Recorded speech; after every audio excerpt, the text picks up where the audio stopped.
같이 기도하시겠습니다. 자비하신 아버지 하나님, 감사를 드립니다. 오늘이라는 귀한 시간도 저희에게 허락해 주시고 또 주님의 은혜 가운데 하루를 살아가게 하신 감사드립니다. 비록 어려운 때를 살아가고 있지만 우리 주 예수 그리스도의 그 보혈의 귀한 사랑을 또 깨닫고 믿음으로 구원을 얻어서 영생의 소망을 가지고 살아가게 하심 감사드립니다. 주님의 그 크신 사랑을 더 깊이 알아갈 수 있도록 주님의 말씀 가운데 또 몸된 교회를 통해서 더욱 알려주시기를 간절히 기도드립니다. 그리하여 주님의 뜻 가운데 더욱 순종하며 주님 앞에 섰을 때 잘하였다 칭찬받는 우리 모두가 될 수 있도록 도와주시옵소서. 특별히 주님의 사랑을 알지 못하는 많은 이뤄진 영혼들에게 주님의 말씀을, 복음을 힘있게 전할 수 있도록 도와주시옵소서.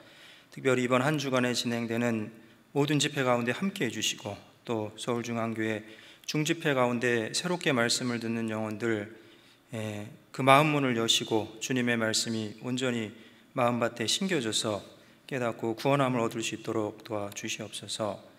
각 사람의 심령을 아시는 주님께서 또 필요한 말씀과 합당한 은혜로 허락해 주시기를 간절히 기도드립니다.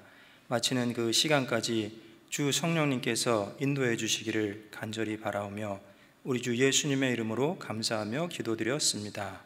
아멘. 말씀 스가랴서 3장 1절로 5절입니다.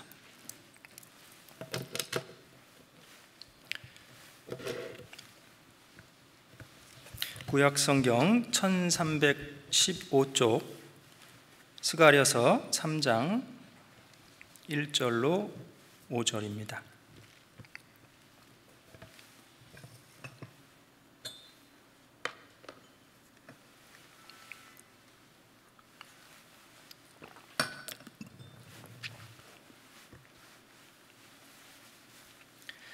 찾으셨으면 같이 읽겠습니다. 대제사장 여호수아는 여호와의 사자 앞에 섰고 사단은 그의 우편에 서서 그를 대적하는 것을 여호와께서 내게 보이시니라. 여호와께서 사단에게 이르시되 사단아, 여호와가 너를 책망하노라. 예루살렘을 택한 여호와가 너를 책망하노라. 이는 불에서 꺼낸 그슬린 나무가 아니냐 하실 때에 여호수아가 더러운 옷을 입고 천사 앞에 섰는지라. 여호와께서 자기 앞에 선 자들에게 명하사 그 더러운 옷을 벗기라 하시고 또 여호수아에게 이르시되 내가 네 죄를 제하여 버렸으니 네게 아름다운 옷을 입히리라 하시기로 내가 말하되 정한간을 그 머리에 씌우소서 하매 곧 정한간을 그 머리에 씌우며 옷을 입히고 여호와의 사자는 곁에 섰더라. 됐습니다. 안녕하세요. 오늘 불에서 꺼낸 거슬린 나무가 아니냐라는 말씀의 제목을 가지고 같이 상고해 보겠습니다. 우선 스가랴서의 배경을 좀 이해할 필요가 있는데요. 스가랴서는 그 1장 1절에 보면 다리오 왕 2년 8월이다 기록된 연도가 기원전 약 520년경으로 지금 여겨집니다. 그때는 언제냐면 기원전 586년에 남유다가 바벨론에 의해서 이제 예루살렘이 침공을 받고 또 성전이 회파됩니다. 그리고 1차 포로 기한 때 이제 기원전 536년에 돌아오게 되지요. 그러나 이제 성전 재건이 약 16년간 멈춰서게 되고 그리고 이제 비로소 기원전 520년경에 성전 재건을 이제 시작하게 됩니다. 그리고 약 4년 만에 기원전 516년에 성전 재건이 완공이 되는데 이 스가랴서는 그 성전 재건이 이제 시작될 무렵에 이제 기록된 말씀입니다. 그리고 이 성전 재건과 이스라엘 회복에 관련해서 8가지 환상을 보여주시는데 그 중에 4번째 환상에 해당되는 내용입니다. 그래서 스가랴 3장은 이제 전체가 10절까지 되어 있는데 방금 읽은 1절에서 5절 전반부는 회복될 성전에서 직무를 담당할 대제사장 여호수아의 죄가를 제하시고 이제 아름다운 옷을 입히시는 여호와 하나님에 대해서 기록되어 있습니다. 그리고 이제 6절에서 10절은 여호수아의 대제사장직이 회복이 되고 또 장차 오실 메시아의 사역 그리고 회복될 그 나라의 예언에 대해서 기록되어 있습니다. 특별히 그 9절 끝부분에 보면 이 땅의 죄악을 하루에 제하리라. 우리가 아는 것처럼 메시아 되신 예수님이 이제 십자가에서 세상 모든 죄를 지고 달려 돌아가실 때 다 이루었다 하셨죠. 그래서 온 세상의 죄를 영원히 속죄하신 겁니다. 그래서 사실은 구약 성경에 예수님이 하실 사역이 여러 군데서 예언되어 있고 이 스가랴 3장도 그 중에 하나라 할 수 있습니다. 어찌됐든지 이제 이 그 이스라엘 민족의 회복, 그리고 이 성전의 회복은 또 신약 시대의 어떤 교회에 나타날 역사와 관련이 있는 겁니다. 그리고 이제 그 특별히 오늘 본문에 해당하는 3장 1절에서 5절 내용도 잠깐 살펴보면요, 방금 읽었던 1절과 2절은 그 스가랴에게 보여주신 환상 가운데 여호와의 사자, 또 여호수아, 사단 등이 여호와를 이제 아련하고 있는 장면이고, 또 바벨론 포로에서 겨우 풀려난 여호수아로 대변되는 이스라엘 백성을 사단이 대적하는 것에 대해서 여호와께서는 사단을 이제 책망하고 계시는 거죠. 그리고 3절에서 5절은 여호수아가 더러운 옷을 입고 여호와의 사자 앞에 서 있었던 거죠. 그때 이 그 여호와께서 자기 앞에 선자들을 명하여 그 죄를 상징하는 더러운 옷을 벗기도록 명하시고, 여호수아를 향하여서는 그 죄가가 제하여졌음을 말씀하시고 아름다운 옷을 입히시고 이 정결한 관을 씌우신 겁니다. 그래서 우리가 좀 인물에 대해서 알 필요가 있는데요, 지금 대제사장 여호수아, 이건 이제 모세 후계자 여호수아가 아니고 이 당시 대제사장 여호수아입니다. 그는 1차 포로 귀환 당시 예루살렘으로 돌아와서 수룹바벨 총독과 함께 제2성전 건축을 주도한 인물이죠. 그리고 그는 당시 바벨론의 포로로 잡혀갔다가 돌아온 선민 이스라엘, 그리고 넓게는 신약 시대의 모든 그리스도인을 예표한다 할 수 있습니다. 여러분, 우리도 베드로전서 2장 9절에 보면 너희는 택하신 족속이요 왕 같은 제사장들이라, 이제 신약 성경이죠. 우리가 구원을 받으면 하나님 앞에 당당히 나갈 수 있는 이제 제사장들이 된 거잖아요. 그래서 이 여호수아는 그리스도인들을 예표한다 할 수 있습니다.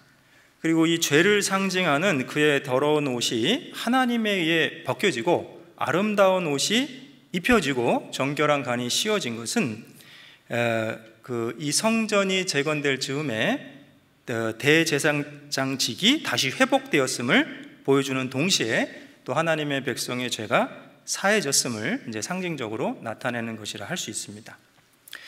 그리고 특별히 하나님은 바벨론 포로에서 겨우 벗어난 여호수아 이스라엘 민족을 불에서 꺼낸 그슬린 나무다, 이렇게 말씀하셨어요.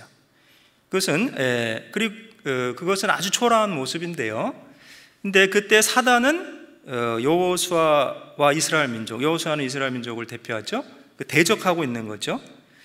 그때 하나님께서는 오히려 사단을 책망하시는 겁니다. 그러면서 이는 불에서 꺼낸 그슬린 나무가 아니냐. 그것은 비록 초라한 모습이지만 그 여호수아를 격려하고 위로하고 계신 모습이죠.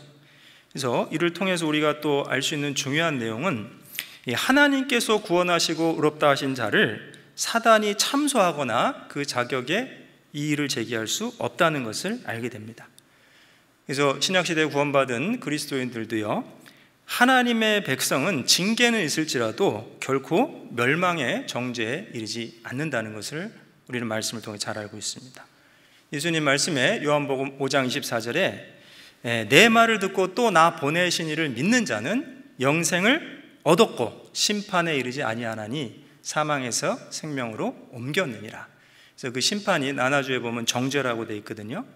그래서 그런 내용을 또 우리가 이 본문을 통해서 좀 교훈을 얻을 수 있습니다. 그리고 또 한 가지는 이 주님께서 우리를 구원하신 목적이 우리를 격려하고 바로 세우셔서 신앙의 바른 길을 걷게 하시려는 것임을 이제 알 수 있습니다. 그래서 사단은 끊임없이 참소하고 하나님의 백성들을, 그리고 하나님은 그 하나님의 백성을 위로하고 격려하셔서 바로 세워주시려고 하는 거죠. 여러분, 지금 코로나가 장기화되고 있어서 많은 사람들이 우울증을 앓고 있다, 그래서 우울감을 느끼는 사람들이 증가하고 있다는 그 신문 기사를 본 적이 있습니다.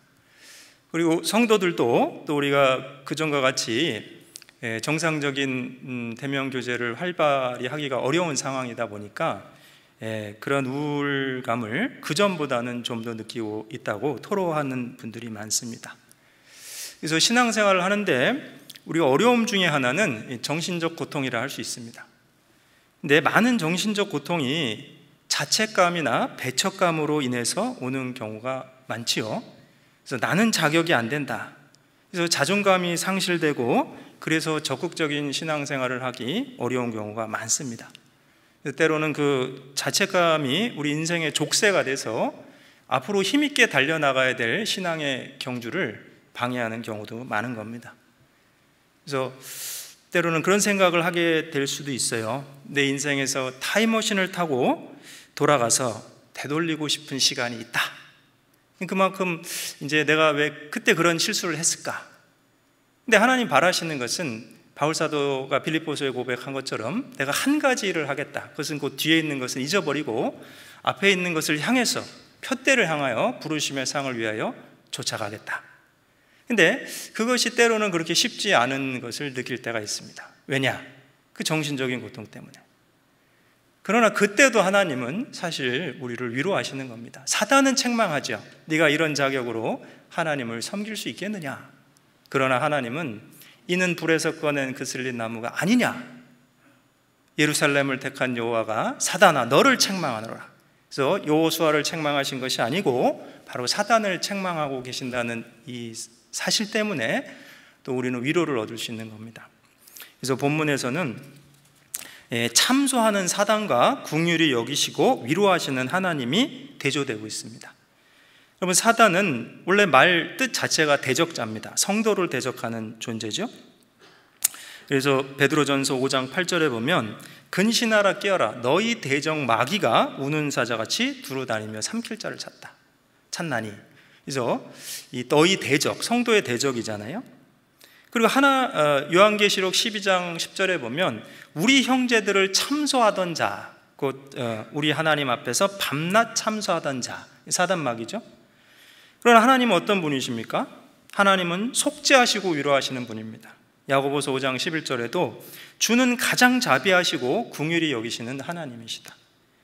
그리고 시편 147편 3절에 상심한 자를 고치시며 저희 상처를 싸매시는도다. 그래서 오늘 본문에서도 이 사단과 하나님의 대조적인 면이 나타나고 있습니다.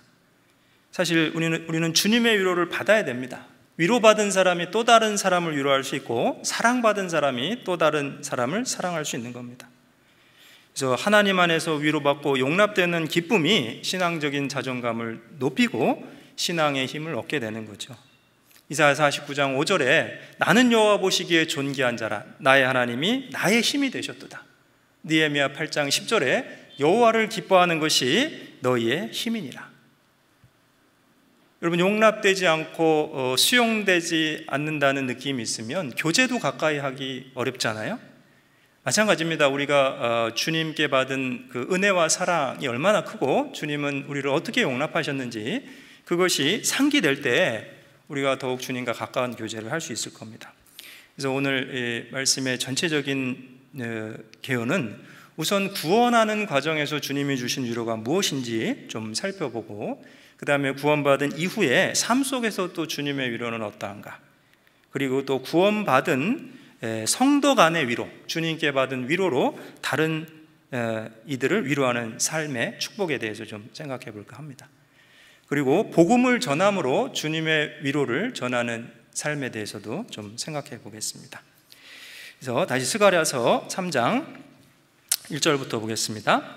대제사장 여호수아는 여호와의 사자 앞에 섰고 사단은 그의 우편에 서서 그를 대적하는 것을 여호와께서 내게 보이시니라. 방금 말씀드린 것처럼 여기 등장인물들이 나오죠.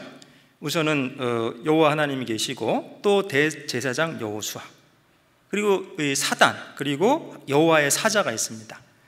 이 여호수아는 지금 피고처럼 여겨지죠. 사단은 마치 검사처럼 이 여호수아를 대적하고 있죠.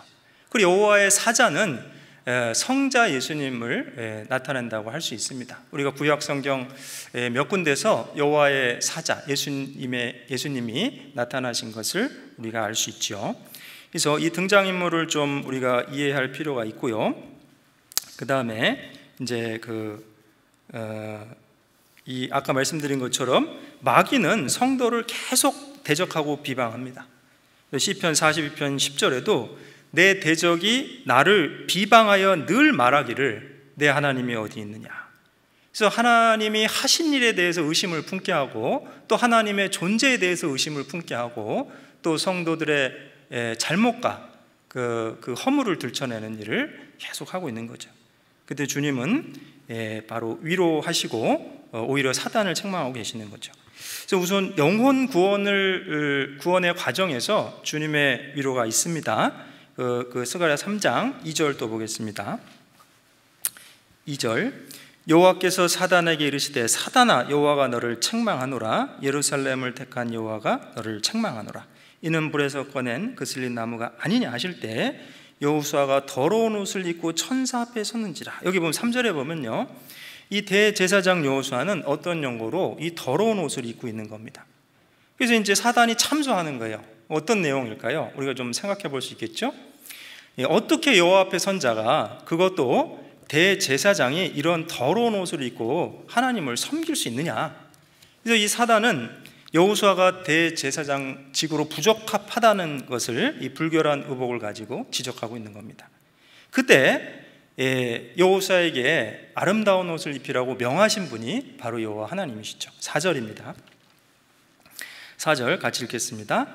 여호와께서 자기 앞에 선 자들에게 명하사 그 더러운 옷을 벗기라 하시고, 또 여호수아에게 이르시되 내가 내 죄가를 제하여 버렸으니 내게 아름다운 옷을 입히리라 하시기로. 이 참 중요한 말씀입니다. 여호와께서 누가 말씀하셨습니까? 하나님 자신이 그 앞에 선자들에게 명하셨어요. 그 더러운 옷을 벗기라. 그리고 또 여호수아에게 이르시되, 여호수아는 지금 사단의 공격을 받고 있는 피고의 모습이죠. 내가 네 죄를 제하여 버렸으니 내게 아름다운 옷을 입히리라. 여러분 생각해 보십시오. 죄가를 제거해 주신 분은 여호와 하나님이시고, 그리고 아름다운 구원의 옷도 입혀주라고 명령하신 분도 여호와 하나님이신 거예요. 그리고 이 본문에 사실은 여기 헬라어로 보라라는 말이 생략됐어요. 우리 한글 성경에 안 보이는데, 보라 내가 네 죄를 제하여 버렸으니. 그래서 이 영역본에도요 C라는 말이 있습니다. I have removed your iniquity 이렇게 되어 있거든요. 우리가 이 보라라는 말을 들으면 이 신약 성경에 떠오르는 말씀이 있죠. 우리가 복음에 관련해서 요한복음 1장 29절 보라 세상 죄를 지고 가는 하나님의 어린 양이로다. 우리는 그 하나님이 하신 일을 우선 잘 보아야 위로를 받을 수 있습니다. 우리 자신을 보는 것이 아니고 하나님이 하신 일, 그 은혜를 봐야지만 위로를 받을 수 있는 거죠. 그래서 마태복음 13장 13절에도 이 거짓 종교가들, 예수님 당시에 바리새인과 서기관들, 예수님을 보았지만 깨닫지 못합니다. 그래서 저희가 보아도 보지 못하며 들어도 듣지 못하며 깨닫지 못합니다. 왜요? 봐야 될 것을 보는 것이 아니고 그저 율법의 형식, 손을 씻지 않고 음식을 먹는다, 죄인들과 함께하고 있다, 그런 형식적인 것만 보니까 그 예수님이 왜 오셨는지, 구세주가 무슨 일을 하러 오셨는지 진정 중요한 것을 보지 못하고 있는 겁니다. 지금도 마찬가지죠. 교회를 아무리 오래 다니고 기독교인으로 오래 생활한다 할지라도 성경에서 정말 예수님이 우리 영혼을 위해 해주신 가장 중요한 것을 보지 못한다면 형식적인 종교인에 지나지 않을 겁니다. 구원과는 거리가 멀죠. 영혼의 참된 위로와는 거리가 멀 겁니다. 보라 세상 죄를 지고 가는 하나님의 어린 양이로다. 여러분 그 말씀으로 얼마나 많은 사람들이 구원의 확신을 얻고 있습니까? 내 죄도 지셨네. 나의 죄, 너희의 죄, 우리의 죄, 세상 모든 죄 안에 내 죄가 들어갔고 그 죄를 지고 가시는 분이 예수님인 걸 보라는 거죠. 그래서 세례 요한은 그것을 증거하고 있는 거잖아요. 그래서 이 말씀에도 보라 내가 네 죄를 제하여 버렸으니 내게 아름다운 옷을 입히리라. 그래서 죄가를 제거해 주신 분은 여호와 하나님이시고 아름다운 옷을 입혀주라고 명령하신 분도 여호와 하나님이신 거죠. 그래서 이사야 61장 10절에 내가 여호와로 인하여 크게 기뻐하며 내 영혼이 나의 하나님으로 인하여 즐거워하리니 이는 그가 구원의 옷으로 내게 입히시며 의의 겉옷으로 내게 더하심이 신랑이 사모를 쓰며 신부가 보물로 단정한 같게 하셨습니다. 여러분, 그 구원의 옷을 누가 입혀주셨습니까? 바로 하나님 자신이 내게 입혀주신 겁니다. 여러분, 우리가 구원받을 때 무슨 선한 일을 해서 구원받았습니까? 아니죠. 에베소 2장 8절에 있는 대로 그 은혜를 인하여 믿음으로 말미암아 구원을 얻었나니 이것이 너희에게서 난 것이 아니요 하나님의 선물이라. 행위에서 난 것이 아니니 이는 누구든지 자랑치 못하게 하려 함이니라. 여러분, 창세기 에덴 동산에서 아담과 하와가 범죄하고 가죽옷으로 부끄러움을 가려보려 했지요. 그러나 불가능했습니다. 그때 하나님이 가죽옷을 지어서 직접 입혀주신 겁니다. 그것은 아담과 하와가 한 것이 아니죠. 마찬가지입니다. 지금도 우리가 영혼의 참된 위로를 받을 수 있는 복음은 하나님께서 하신 일을 봐야 되죠. 구세주 예수님이 이 땅에 오셔서 우리를 위해서 하신 일을 봐야 됩니다. 그리고 이 말씀에 또 순서에 대해서도 우리가 주목해 볼 필요가 있죠. 무엇이 먼저입니까? 죄가를 제하여 버린 게 먼저입니까? 아름다운 옷을 입혀주신 게 먼저입니까? 저는 어려운 질문은 절대 하지 않습니다. 그 성경에 답이 다 있습니다. 내 죄가를 제하여 버렸으니 내게 아름다운 옷을 입히리라. 그래요. 여러분, 그럼 이렇게 생각해 보세요. 오늘 하루 종일 일하고 와서 집에 돌아왔습니다. 그리고 새 옷을 갈아입어요. 잠옷을 갈아입는데 뭘 먼저 하십니까? 샤워를 먼저 하십니까? 옷을 먼저 갈아입습니까? 두말하면 잔소리죠?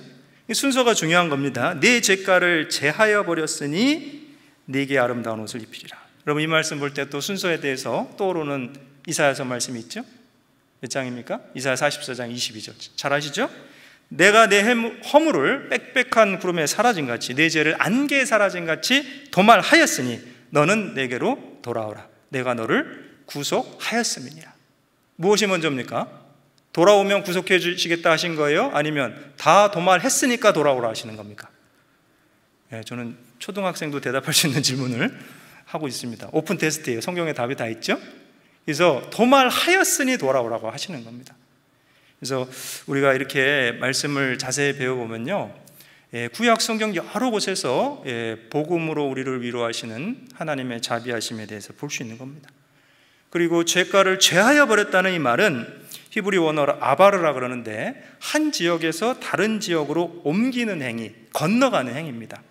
그래서 창세기 31장 21절에 보면 그 야곱이 라반의 집에서 도망할 때 이제 밧단 아람에서 길르앗산을 향해 가는데 강을 건너 길르앗산을 향하여 도망한지라. 이 건넌다는 말이 같은 원어로 되어 있습니다.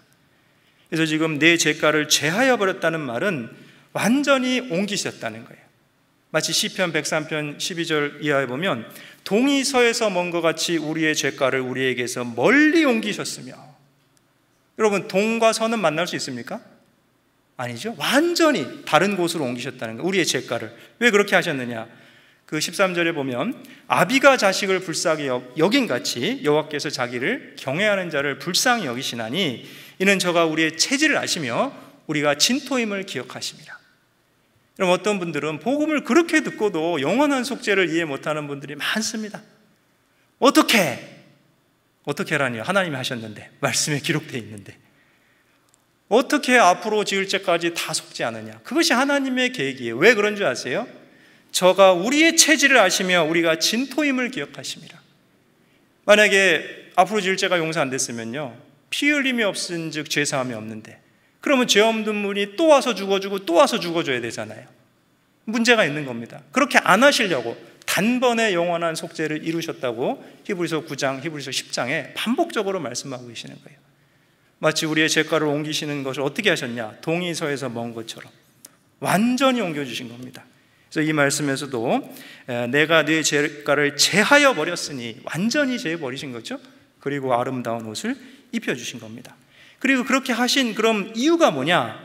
구원하심의 이유는 바로 긍휼입니다. 조금 전에 말씀드렸던 시편 103편 13절에도 아비가 자식을 불쌍히 여긴 같이. 긍휼의 뜻은 무엇입니까? 불쌍히 여기는 거죠. 여러분, 인간은 의인이 없잖아요. 하나님 앞에 의인은 없나니 하나도 없어요. 그럼 모두가 죄인인데 이 죄 문제를 어떻게 해결할 겁니까?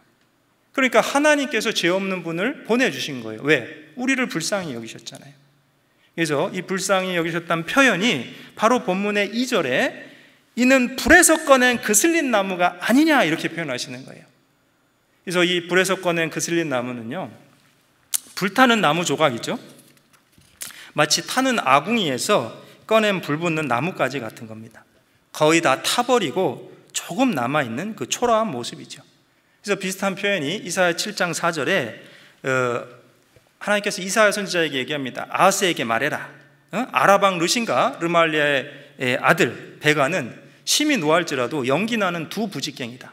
그 연기 나는 두 부직갱이가 바로 이 불타는 나무 조각인 거죠. 그리고 아모스 4장 11절에 너희가 불 붙는 가운데서 빼낸 나무 조각같이 되었다. 그것은 재앙으로 인해서 이스라엘의 성읍들이 무너진 모습을 그렇게 말씀하신 거예요. 아주 비참하고 초라한 모습. 그러나 완전히 없어진 건 아니죠. 그것이 바로 불에서 꺼낸 그슬린 나무입니다. 흉측하게 일그러져 있고 연기가 나며 싹을 틔울 수도 없고 열매를 맺을 수도 없는 모습이죠. 그러나 완전히 숯이나 재로 변한 상태는 아닙니다. 그것은 바로 스가랴 당시에 이스라엘 민족의 모습이고 또 예루살렘 상태고, 왜요? 지금 성전이 없잖아요. 완전히 회파됐습니다. 아직 재건되지 않은 상태입니다. 그리고 대제사장 여호수아의 모습이 그러한 겁니다. 그래서 사단이 여호수아를 정죄할 때 하나님은 측은히 여기시면서 말씀하시는 거예요. 이는 이제 바벨론 포로에서 막 돌아온 모습이다. 내 언약을 기억해서 그들을 불러냈다. 이는 불에서 꺼낸 그슬린 나무가 아니냐. 그것은 내 계획 가운데 있는 거고 나의 말씀에 언약을 이루기 위해서 한 것인데 사단 네가 어떻게 이를 정죄하느냐. 그렇게 책망하고 계시는 거예요. 그래서 여호수아의 사실 조부 스라야도요 바벨론의 포로로 잡혀갔죠. 그 다음에 부친 여호사닥도 바벨론의 포로로 잡혀갔습니다. 그리고 여호수아 자신도 바벨론에서 포로로 출생합니다. 모태포로예요. 모태포로. 모태신자가 아니고. 그래서 돌아왔는데 대제사장의 신분이 있는데 이 성전이 없어요 지금. 그러니 얼마나 초라한 모습입니까? 근데 그 초라한 모습에 여호수아를 향해서 하나님은 위로해 주고 계시는 거예요. 오히려 사단을 책망하시는 겁니다. 그리고 이 더러운 옷을 입은 여호수아, 이스라엘 민족을 불 속에 집어넣어 태워지지 않은 나무에 비유한 거죠. 여러분, 나무는 불 속에 계속 있으면 어떻게 될까요? 저는 어려운 줄만 안다 그랬죠? 계속 있으면 다 타버리는 겁니다. 하지만 바로 꺼낸 거잖아요. 불에서 꺼낸 그슬린 나무. 이것은 마치 역사 가운데, 이스라엘 역사 가운데 바벨론 포로 생활을 하던 이스라엘 백성을 하나님이 다시 끌어내서 세워주시는 것을 말씀하시는 거예요. 만약에 이 여호수아와 이 백성들이요 바벨론 포로 상태에 계속 있었다면 어땠어요? 불에 타버려져가 될 수도 있었겠죠. 그러나 지금 예루살렘으로 귀환하게 됐고 1차 포로 귀환을 통해서 다시 성전이 세워지고 하나님을 섬길 수 있는 소망이 남아있는 것은 비록 불 속에 있었지만 다시 꺼내졌기 때문이죠. 그래서 어때요? 우리가 이제 이 뒤에 이야기를 알지 않습니까? 그 스룹바벨 총독에 의해서 2차 성전이 재건되고 다시 그 하나님의 제사가 이제 회복이 됩니다. 그 회복의 소망이 있는 이유가 뭡니까? 하나님이 꺼내내셨기 때문이에요. 여러분, 우리도 그렇습니다. 우리도 구원받기 이전에 본질상 진노의 자녀였고 약속에 대해서는 외인이요 세상에 대해서 소망도 없고 하나님도 없던 자였죠. 그리고 우리도 전에는 어리석은 자요 순종치 아니한 자요 속은 자요 각색 정욕과 행락의 종노릇한 자였지 않습니까? 디도서 3장에 그리 말씀하고 있습니다. 그러나 긍휼에 풍성하신 그 하나님의 큰 사랑을 인하여 우리가 구원을 얻은 거죠. 그 사랑과 은혜로. 그것이 에베소 2장의 말씀이잖아요. 그리고 이 불에서 꺼낸 그슬린 나무는 우리가 생각나는 게 있어요. 그 나무가 막 연기가 납니다. 여러분, 그 연기가 어때요? 맡기 좋습니까? 아니요, 고약한 냄새가 납니다. 코를 자극하죠. 이건 마치 꺼져가는 심지를 연상합니다. 그래서 예수님께서 오셨을 때 마태복음 12장 20절에 보면 나는 상한 갈대를 꺾지 아니하며 꺼져갈 심지를 끄지 아니하기를 심판하여 이길 때까지 하리라. 그 이사야 42장 1절의 예언을 성취하셨잖아요. 그러면서 그대로 인용하시는 겁니다. 나의 종을 보라. 나의 붙드는 나의 종, 내 마음에 기뻐하는 택한 종을 보라. 그래서 그 하나님이 택하신 종 메시아가 하시는 일이 뭡니까? 상한 갈대도 꺾지 아니하시고 꺼져가는 심지도 끄지 아니하시는 거죠. 이 꺼져가는 심지는 나나주에 보면 연기 나는 3대, 영어로 스모킹 플렉스, 그거는 마치 초에 이 그 헝겊 같은 게 있는데 그것이 이제 불에 타다가 꺼졌어요. 그럼 연기가 납니다. 어때요? 고약한 연기가 나는 거죠. 근데 그런 연기 나는 3대도 아주 꺼버리시지 않겠다는 거예요.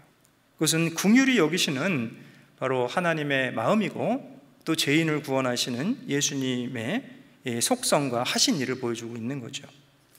그리고 또 이 구원하심의 이유는 뭡니까? 언약에 신실하신 거죠. 지금 오늘 스가랴 3장에 있습니다. 여기 다시 한번 볼게요. 스가랴 3장 2절입니다. 2절. 네, 같이 읽겠습니다. 여호와께서 사단에게 이르시되 사단아 여호와가 너를 책망하노라. 예루살렘을 택한 여호와가 너를 책망하노라. 이는 불에서 꺼낸 그슬린 나무가 아니냐 하실 때, 그래서 사단을 책망하시는 이유 중에 하나가 예루살렘을 택한 여호와라는 거예요.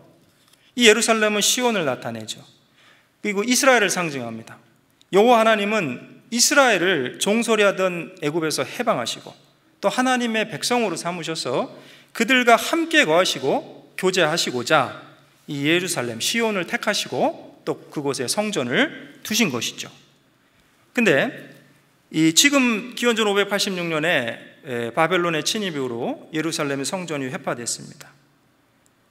하지만 이제 바벨론 포로 후에 예루살렘 성전은 재건될 계획이 갖게 됐고, 그리고 기원전 516년에 재건이 되잖아요.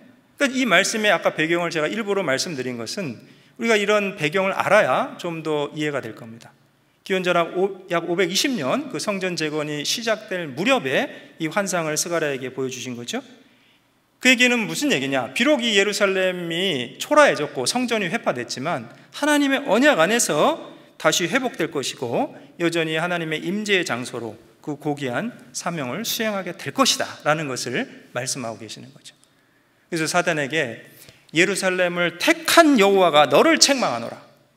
그래서 그런 점에서 이 예루살렘 성전을 재건하고 구속사의 주역으로 다시 서게 될 이스라엘 전체를 대표하는 여호수아를 고소하는 그것은 하나님의 뜻을 정면으로 도전하는 것이기 때문에 이제 사단을 책망하고 계시는 겁니다.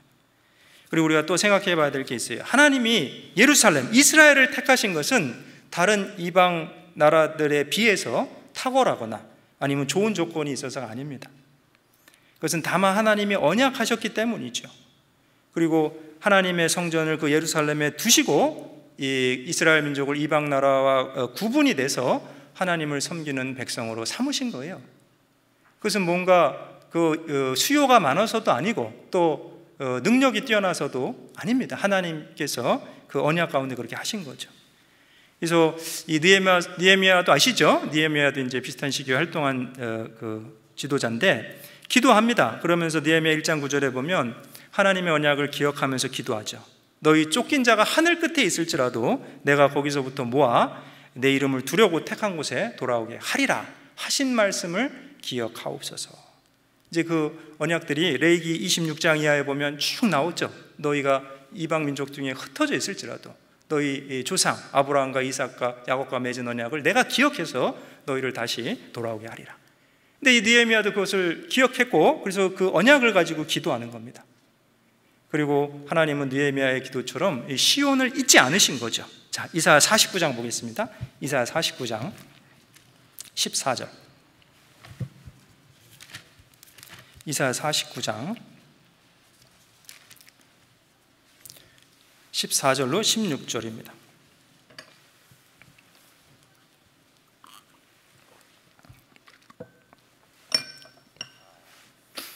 이사야 49장 14절로 16절. 같이 읽겠습니다. 오직 시온이 이르기를 여호와께서 나를 버리시며 주께서 나를 잊으셨다 하였거니와 여인이 어찌 그 젖먹는 자식을 잊겠으며 자기 때에서 난 아들을 긍휼히 여기지 않겠느냐. 그들은 혹시 잊을지라도 나는 너를 잊지 아니할 것이라. 내가 너를 내 손바닥에 새겼고 너의 성벽이 항상 내 앞에 있나니. 그렇죠. 시온 말씀드렸죠. 이 시온, 예루살렘, 이스라엘. 이 시온이 이르기를 주께서 나를 잊으셨다. 근데 주님 뭐라 말씀하십니까? 하나님께서는 15절에 여인이 어찌 그 젖먹는 자식을 잊겠으며 자기 태에서 난 아들을 긍휼히 여기지 않겠느냐. 그들은 혹시 잊을지라도 나는 너를 잊지 아니할 것이라. 그것은 언약을 기억하신다는 겁니다. 그래서 이 예루살렘을 회복하시고 또 성전을 재건케 하시는 거죠. 그래서 이 스가랴서 오늘 이 본문 가운데서도요, 그 위로의 말씀이 바로 그겁니다. 하나님의 언약을 기억하시고 회복하신다는 거. 스가랴 1장 보겠습니다. 스가랴 1장 12절.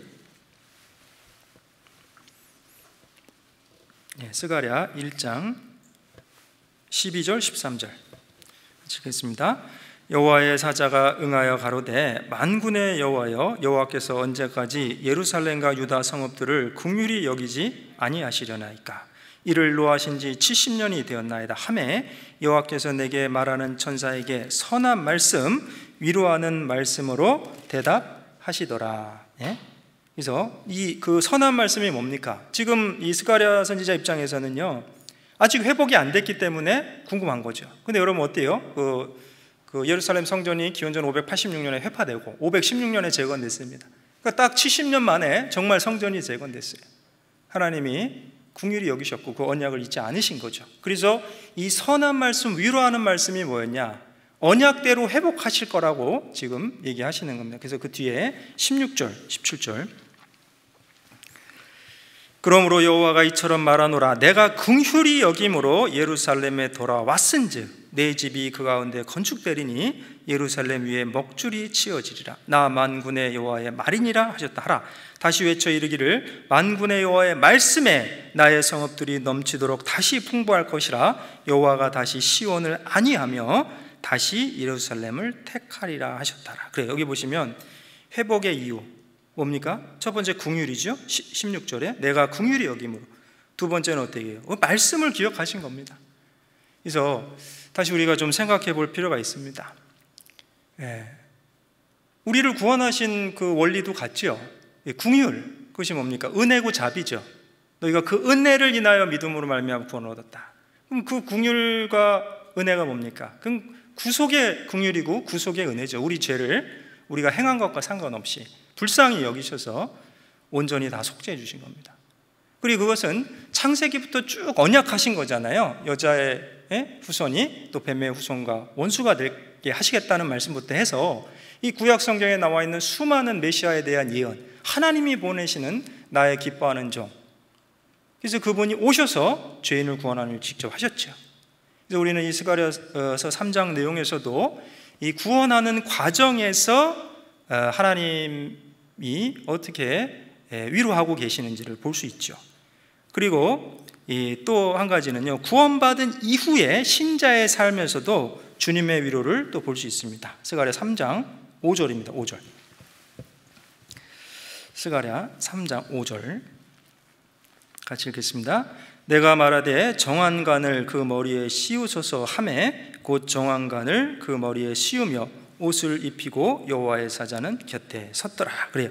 여기 정한관은 이 금관이 아니고요, 클린 터번. 그래서 왜 인도 사람 시크교도들 이렇게 터번 쓰는 거 있잖아요. 이게 제사장의 의복 중에 하나인데, 출애굽기 28장 36절 이하에 보면 정금으로 패를 만들어서 그 위에 새기되 여호와께 성결이라 하고 그 패를 관 위에 매라 그랬어요. 그 관이 이 아까 터번 같은 위에 그 패, 그 정금 패 안에 여호와께 성결. 이게 무슨 얘기냐? 제사장의 의복 중 하나이고 제사장의 위치를 회복시켜 주신 거예요. 그리고 하나님을 섬기는 성결한 삶을 지속해서 행하실 것을 권면하시는 겁니다. 그리고 이제 여호와의 사자가 어디 서셨느냐, 이게 중요한데요, 여호와의 사자는 어디 서셨다고요? 곁에 서신 겁니다. 곁에. 여러분, 곁에 섰다는 게 뭡니까? 그것은 변호사 역할인 겁니다. 우리 법정에 가면요, 그 검사가 있고 변호사가 있죠. 검사는 고소하는 겁니다. 고소. 뭐 잘못했다, 뭐 법에 의하면 이것이 걸렸다, 이것이 저것이 걸렸다. 변호사는요, 변호해 주는 거예요, 피고를. 그러면 지금 사실은 우리의 주님은 사실 변호자죠. 구원을 하시는 일을 온전하게 하셨고 영원한 속죄를 다 하셨고 곁에 서서 우리를 청원해 주시는 겁니다. 그래서 여호와의 사자는 곁에 섰더라라는 이 말씀이 이 현재 분사, 계속적인 상태인데요, 계속 서서 변호해 주시는 모습을 나타내주고 있습니다. 그리고 이것이 신약 성경에도 유사한 표현들이 있는데 헬라어로는 파라클레토스라고 합니다. 파라가 옆이고 클레토스가 말하다, 곁에서 말하는 사람. 그래서 파라클레토스는 변호사란 뜻도 있고 법정 조력자, 보혜사란 뜻도 있어요. 도와주는 사람. 그래서 요한일서 잠깐 보겠습니다. 요한일서 2장 1절입니다. 요한일서 신약성경 요한일서 2장 1절입니다.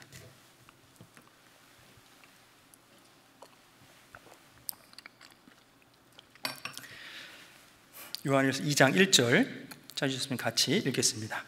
나의 자녀들아, 내가 이것을 너희에게 쓰면 너희로 죄를 범치 않게 하려 함이라. 만일 누가 죄를 범하면 아버지 앞에서 우리에게 대언자가 있으니 곧 의로우신 예수 그리스도시라. 이 요한일서는 구원받은 그리스도인에게 보낸 서신서입니다.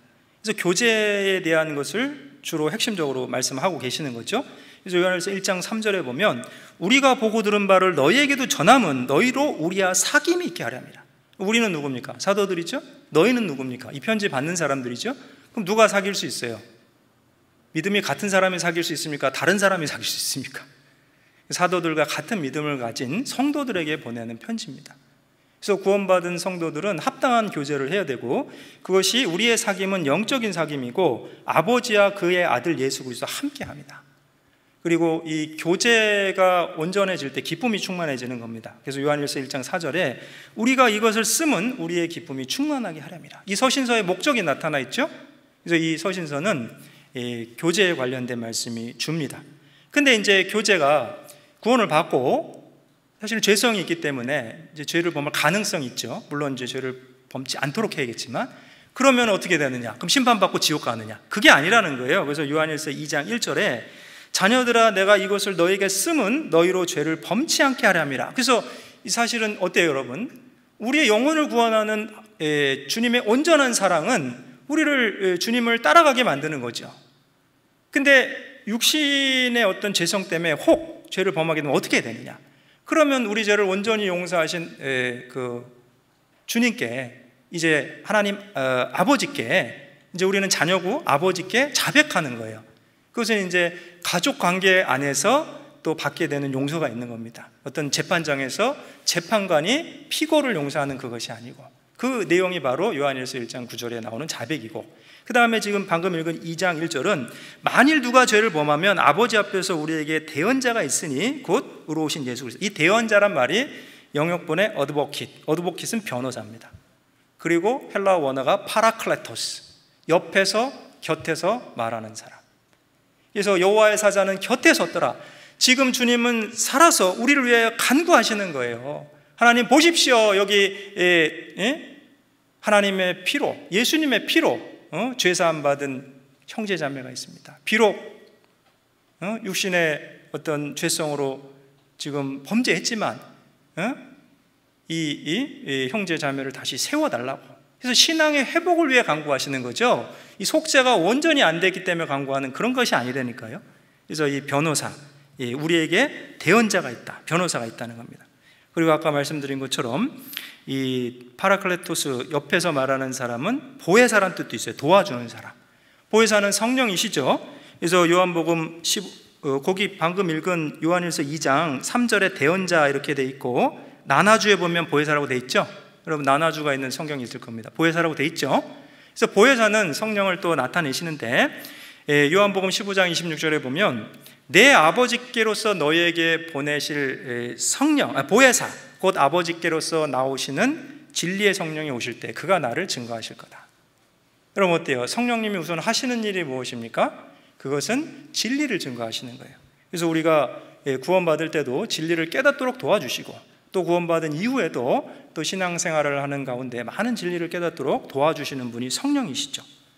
그리고 로마서 8장 26절에 보면 이와 같이 성령도 우리의 연약함을 도우시나니, 뭐 하신다고요?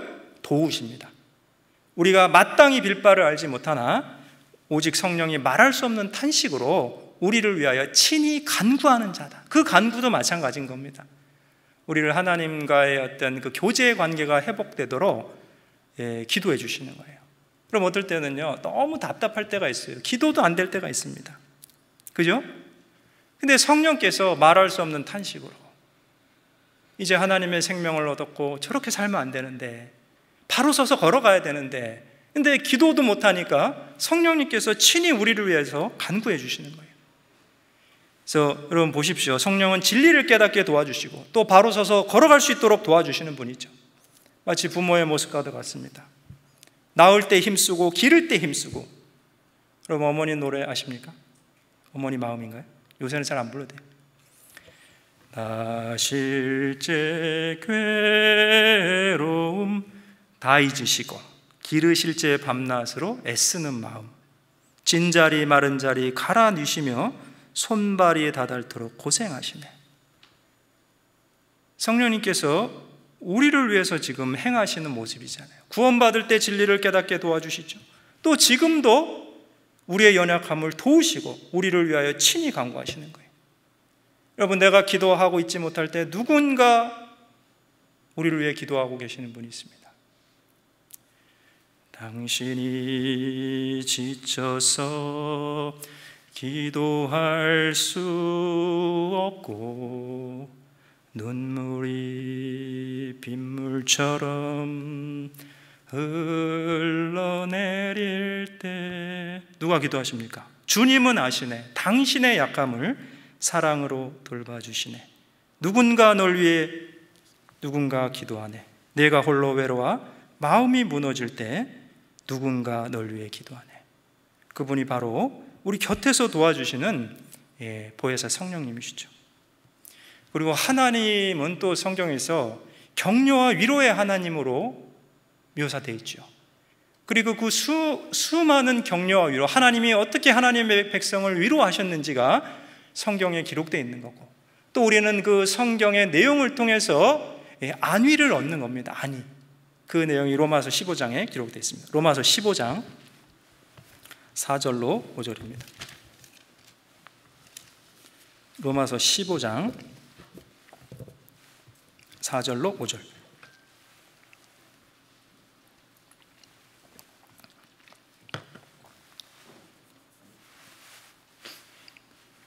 로마서 15장 4절로 5절 같이 읽겠습니다.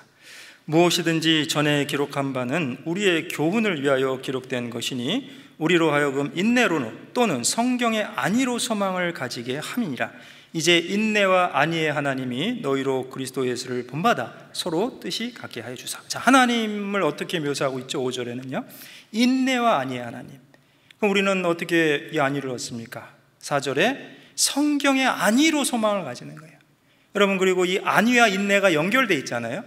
위로를 받아야 인내할 수 있는 겁니다. 이 인내의 힘도 내 속에 있는 것이 아니고 주님께서 우리에게 주시는 그 힘으로 진정한 인내를 할 수 있죠.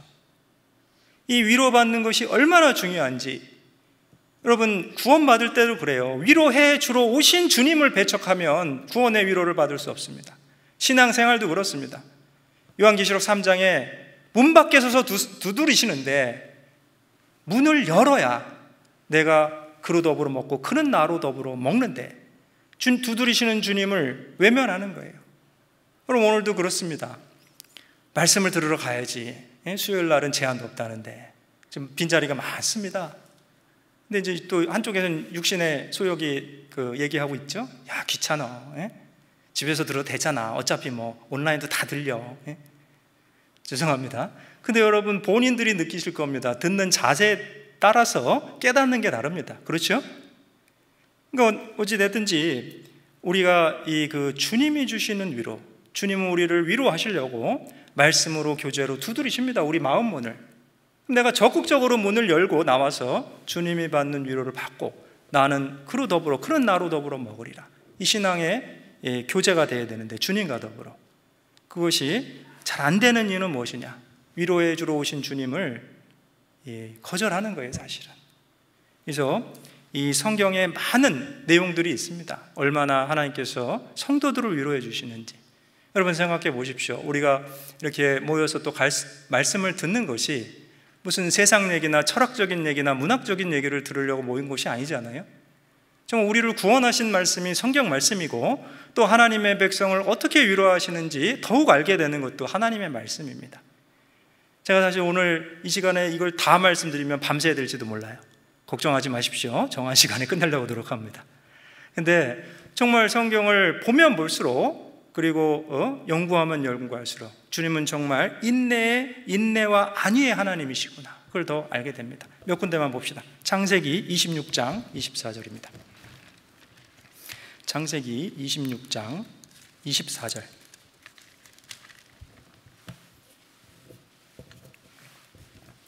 창세기 26장 24절.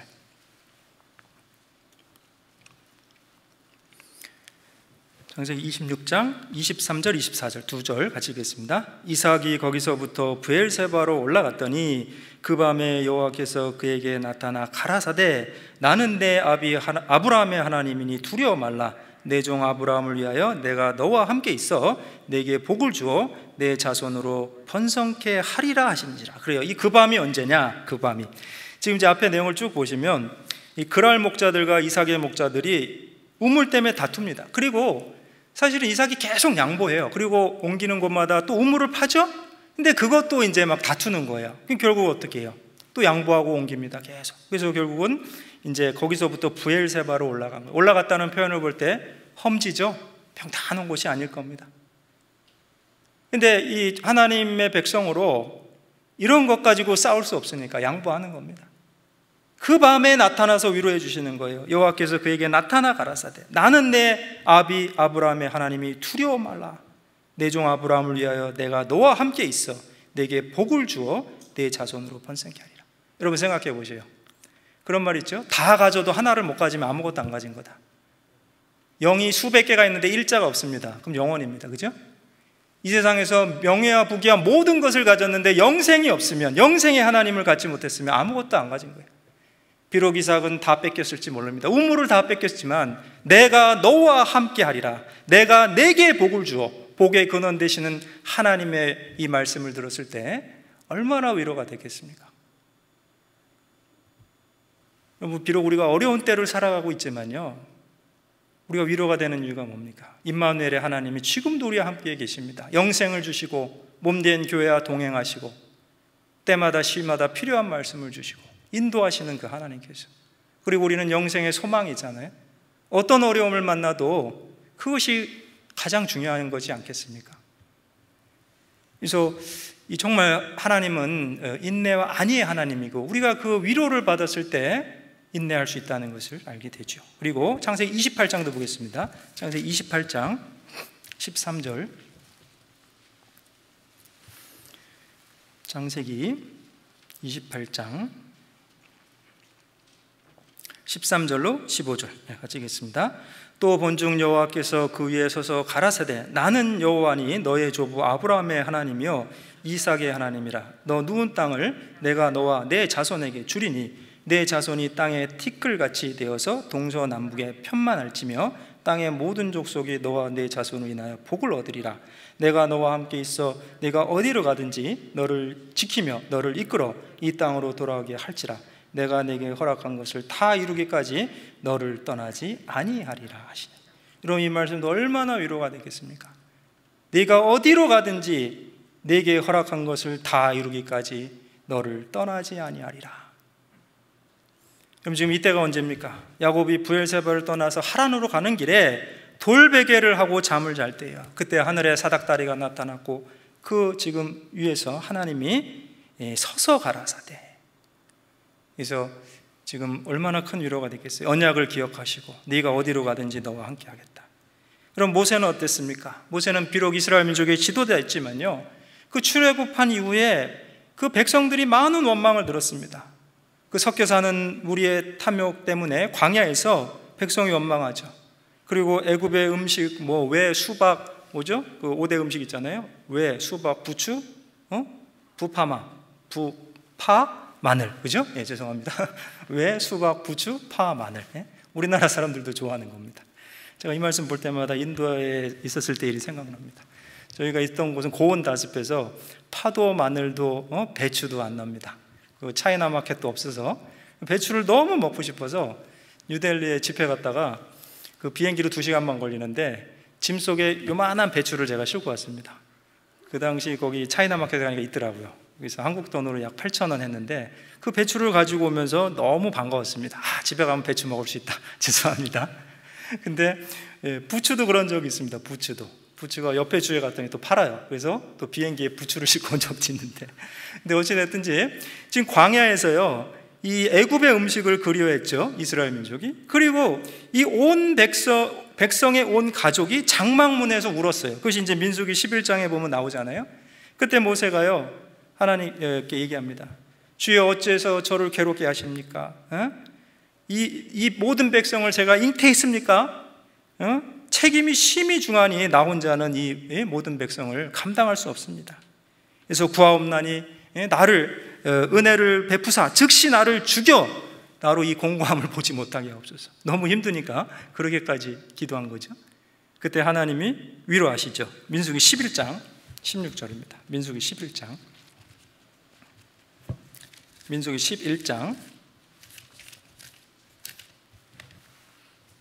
16절, 민수기 11장 16절 17절 같이 읽겠습니다. 여호와께서 모세에게 이르시되 이스라엘 노인 중 백성의 장로와 유사되는 줄을 네가 아는 자 70인을 모아 데리고 회막 내 앞에 이르러 거기서 너와 함께 서게 하라. 내가 강림하여 거기서 너와 말하고 내게 임한 신을 그들에게도 임하게 하리니 그들이 너와 함께 백성의 짐을 담당하고 너 혼자 지지 아니하리라.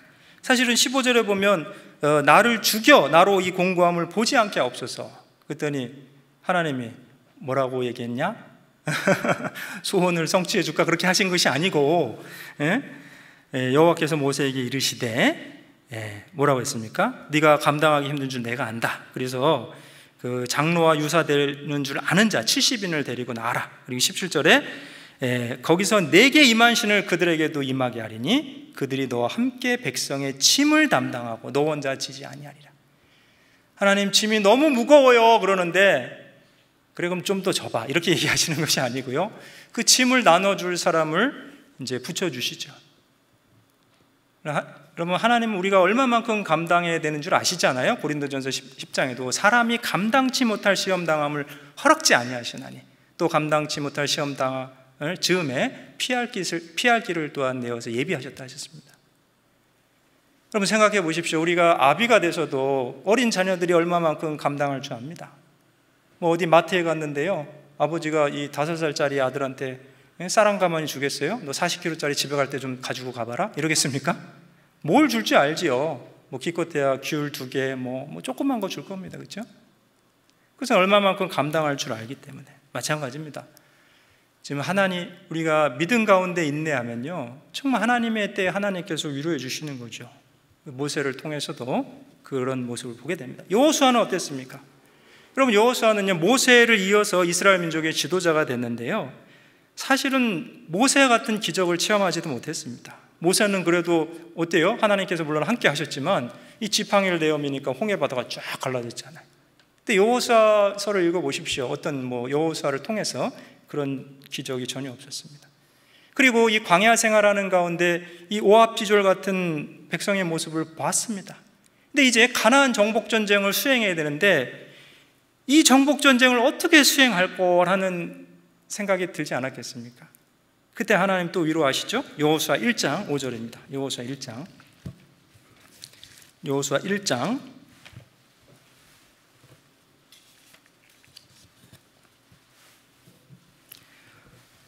1장 5절로 6절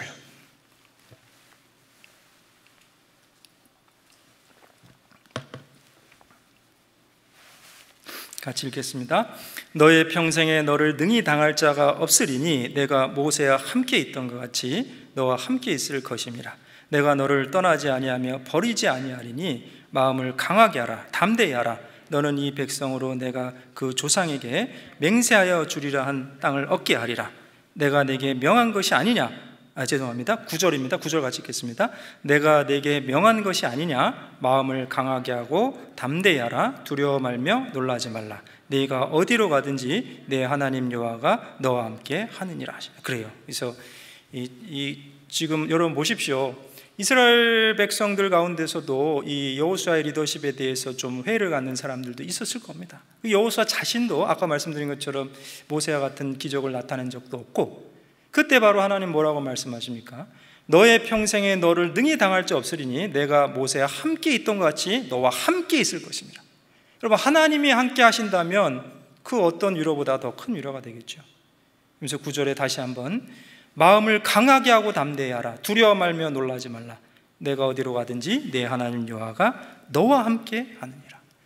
그리고 구약의 많은 선지자들도 어려움을 겪었습니다. 특별히 그 엘리야 선지자를 우리가 보면요, 하나님이 참 위로가 참 자비하게 나타나신 걸 알게 되죠. 그 열왕기상 19장에 보면요, 그 내용은 제가 잠깐 요약을 드리겠습니다. 열왕기상 18장에 그 바알 선지자 450명과 갈멜산에서 대결하게 되죠. 그때 하나님께서 엘리야와 함께 하셨고 승리하게 됩니다. 그리고 모든 백성들도, 이스라엘 백성들도 그것을 목도했고, 하나님만이 참 신이다, 여호와 하나님이 참 신이다. 그리고 이 바알과 그 아세라 선지자들을 따라가서 이제 죽이는 일을 하게 되죠. 근데 이 19장에 보면요, 그 아하가 이세벨이요, 엘리야를 죽이겠다 그런 거예요. 그랬더니 이 지금 조금 전까지만 해도 하나님이 오직 신이라고 얘기했던 이스라엘 백성들 가운데 엘리야를 돕는 사람이 없어요. 그래서 엘리야는 크게 낭망하게 됐죠. 종교개혁이 일어나지 않은 겁니다. 이 정도 되면 사람들이 마음이 바뀌고 이 종교개혁이 일어날 줄 알았는데, 그래서 이제 형편을 보고 낙담이 돼서 결국은 이제 어디요? 이 부엘세바까지 내려가고 거기서 또 하루길을 더 가서 광야로 가죠. 그러면서 열왕기상 19장 4절에 보면 여호와여 넉넉하오니 지금 내 생명을 취하옵소서.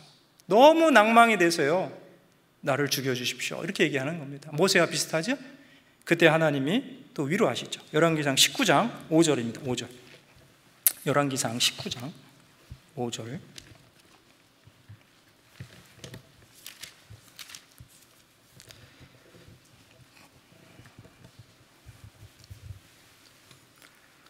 열왕기상 19장 5절로 7절 같이 읽겠습니다. 로뎀나무 아래 누워 자더니 천사가 어루만지며 이르되 일어나서 먹으라 하는지라. 본중 머리맡에 숯불에 구운 떡과 한 병 물이 있더라. 이에 먹고 마시고 다시 누웠더니 여호와의 사자가 또 다시 와서 어루만지며 이르시되 일어나서 먹으라. 내가 길을 이기지 못할까 하노라 하는지라. 8절도 읽겠습니다. 이에 일어나 먹고 마시고 식물의 힘을 의지하여 40주 40야를 행하여 하나님의 산 호렙에 이르니라. 그래요. 여기 보십시오. 이제 내 생명을 취해 주십시오. 나는 열저보다 낫지 못합니다. 그렇게 얘기했더니 그러고 이제 지쳐서 잔 거예요. 로뎀나무 아래에서. 그때 눈을 떠봤더니 어떻게 됐어요? 눈 뜨기 전에 천사가 오르맞은 겁니다. 일어나 먹으라. 이제 눈을 떠보니 어때요? 머리맡에 숯불에 구운 떡과 한 병 물이 있었어요. 근데 먹고 또 잤습니다. 먹고 기운 차려서 이제 호렙산으로 간 게 아니고, 그랬더니 7절에 이번에는 여호와의 사자, 아까는 천사였죠? 이번엔 여호와의 사자. 지금 스가랴서에도 여호와의 사자가 나오는데 여기서도 여호와의 사자가 나옵니다. 아브라함에게도 여호와의 사자가 나타나셨죠. 때때로 이 구약에서 이렇게 여호와의 사자가 친히 나타나서 예수님 자신이 위로해 주신 것을 우리가 보게 됩니다. 그래서 또다시 어루만지며 이르되 일어나 먹으라. 내가 길을 이기지 못할까 하노라. 그래서 식물에 먹었죠? 그래서 식물의 힘을 의지하여, 이게 먹을 식자 식물입니다. 이 야채가 아니고요, 이 먹는 음식. 그래서 식물의 힘을 의지하여 40주 40야를 행하여 하나님의 산 호렙에 이르니라. 이 호렙산이 신의 산이죠. 거기서 다시 사명을 받고 이제 사역을 이어서 하게 되죠. 그리고 나중에 이제 엘리사 선지자에게 그 바톤을 이어주게 됩니다. 우리도 인생을 이렇게 돌아보면 위기와 같은 때가 있었을 겁니다. 근데 그때 하나님의 위로하심이 분명히 있었을 겁니다.